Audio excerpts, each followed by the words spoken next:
I don't care about if you don't want me on the team. I don't really care if you don't think I'm part of the plans. It's just about the principles and just letting people know. Like, just have a conversation with me because I am a certain type of player in this league. Flea flicker, Ford towards the end zone. Geno Lewis comes back to get it, makes a man miss. Touchdown, Edmonton. Geno. Yes. Anything new in the offseason? Just Africa. Yeah? Yes. Yes. The experience? Unbelievable. Yeah, that's what everyone's saying. It was an unbelievable experience and definitely changed my life again for the second time. That's incredible. Yeah. I think, too, like, the consensus of the guys, too, is that it just makes you appreciate. Yes. You know, the simple things that we have in life is just, it's honestly remarkable compared to what people deal with in this world. Unbelievable. And I think it just opened up another door for me just as a person and as a player. You know, like, the workouts there is different than the workouts I do back here. So it's like, the workouts there is real life survival. Yeah. And it opens up a whole nother motivation for me that I'm excited for this season. I would like to apologize for something formally. Okay. We made up an award last year.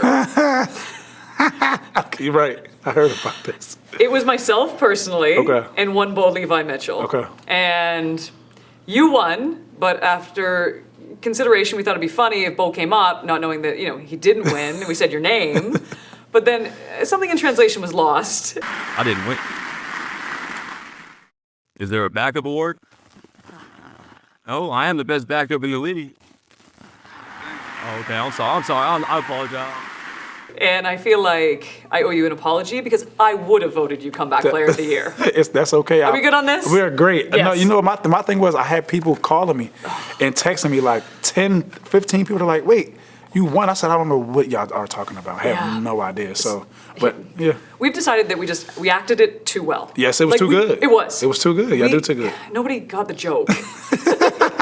Y'all got to be in Hollywood. Y'all did a hell of a job. So here's what you're going to do this year. Mm-hmm. You're going to come back. You're going to play for your new team, and you're going to win a real award. Okay. And then we can be on stage together again. That's fine. I'm shooting for MOP, but I'm okay with any other thing else. All right. We'll give you something. All right. If not, we'll make it up again for you. For sure.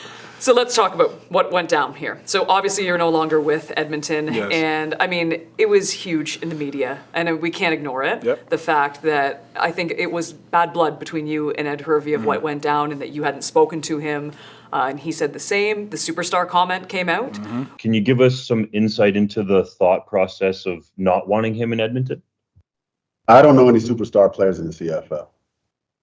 Where is this currently?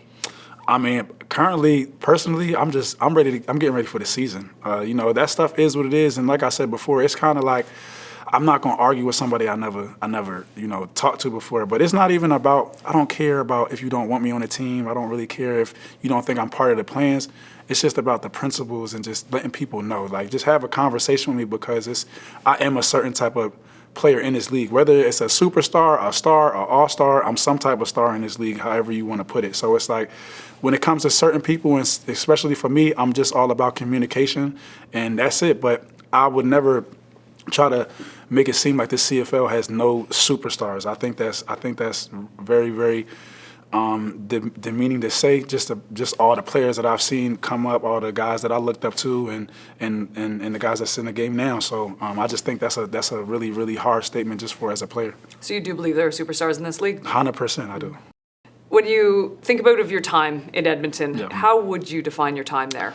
There was ups and downs, obviously. You know, the hardest part is the losing. That losing part is just tough for any player, any coaches, any staff, any upstairs. Like, that's the hardest part because you can't justify it. You can't keep justifying losing 7 in a row and 8 in a row. But when you win, things get better and everybody feels better and everybody believes now and things like that. So it was kind of like I had to really buckle down and like focus on the person and the leader that I had to be in there because they were going through so many difficult times that I had to find a way to make things better, you know, for my teammates, for myself. And I think individually, you know, I think scoring a 102-yard touchdown in the first game that you played on the team is very, very hard to do, and it's very great. I think I did a lot of things individually, but, you know, winning the Grey Cup is always the goal. That's always the number one. But one thing I can say is that there was times where we did come together as a team and we did get on some hot streaks and the young guys did learn and we learned as vets how to be, you know, better leaders and stuff like that. So I just feel as though we helped put it on the right path to for the future, and that's the best thing that I possibly could do after it was all said and done. Why Ottawa? Ottawa. For one, I had great conversations with Sean Berkey. I had a great conversation with Coach Dice, and they make you feel like you're somebody. They make you feel like you're an important piece. They make you feel like we have something good going, but we know how you could add to this. We know we've been seeing you play for all these years. You've been killing us, and it's just better to have you on our team now than being against you. And I just always love the city. It's the closest city to, so my mom and my family can come and see me like for the first time. And that was another big part. I went into this offseason, it wasn't all about money. Yes, I want to be highest paid again or not being highest paid again. It was about being in the right position, the right circumstances, and where I was going to be happy and somewhere where I can play football and not have to worry about looking behind my shoulders. Do they want to take pay cuts from me? Am I going to get cut and all this type of thing? So I give a lot of credit because it's super, super hard to become the highest paid non-quarterback and not have to take a pay cut and not each year and not have to degrade yourself or have a season where they tell you, listen, you got to help us out a little bit. I did everything that I possibly could individually, and I'm just glad I was able to do the things I can for that city of Edmonton. I think the fans, they're beautiful fans, man, and now I just can't wait to go against them. Let's get back to your mom for a minute. How excited was she when you told her you were coming a lot closer? Oh my goodness, she was so excited because she just got her passport about a year ago. So now she's like, listen, I'm ready. Is she coming to every game? I wish. My mom she be having a lot going on she got to take care of other kids and stuff like that. But trust me, when she gets up to Canada for the first time, like just for her, it's gonna. She probably never thought she was going to see things like this. So and seeing that with my mom, man, it just brings a whole nother motivation in me, and because I love her so much. How many yards will you get if your mom's in the stands? Oh, I'm thinking my mom comes, I'm going to have that 200-yard game. Wow. I'm going to have that 200-yard game, and I'm going to go in the stands, and I'm going to give her the football. I love that. We will make sure we play this clip when that 100%. happens.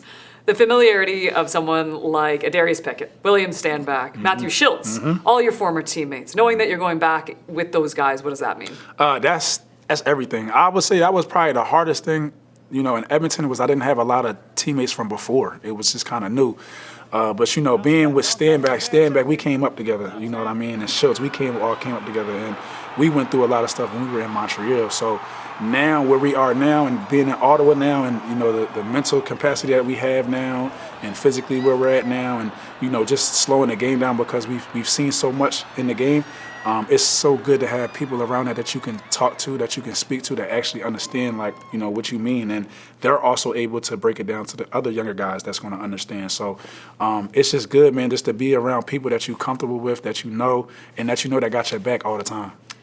I have a concern as a media person with yourself and a Darius Pickett. The party started. That is so much swag in one room. I don't even know where to start. Like, who do I even interview? I mean, you guys will be fighting for attention, will you not? The best thing is he's on defense, I'm on offense. So listen, at some point in time, you just hype each other up. Let me tell you, when it comes to practices, because me and Pick, we didn't have some competitive practices before, but that's what makes us. It's iron sharpens iron. So when it all comes down to it, we might talk a little trash here, but we're doing this to bring everybody together and to get them to understand, listen, when we put all this together, it's going to be scary for people on the offense and the defense, and we're going to show it. And this is a team, too. If you looked at what happened last season, up until week 15 when Adarius did get injured, the trajectory was going so well. And this is kind of the teams you really look out for in the CFL. 100%. So you're in. Darius is healthy now. You look at this entire squad. What is the end result of 2025 for the Ottawa Redblacks? Great cut. That's it. Great cut. That's all we think. That's all we know. Obviously, we want to win the conference first. We want to win all our home games. We want to win all the games. But it's all about the Grey Cup. It's all about, you're going to go through your ups. You're going to go through your downs during the season. But when it's time to get on the same page and get hot and get into the playoffs, that's when it's time to all bring it all together and get this Grey Cup. All right, can we do one thing before the season starts? Let's do it. Ready? Yep. 1, 2. See, you already know. You the best. Got you. I got you.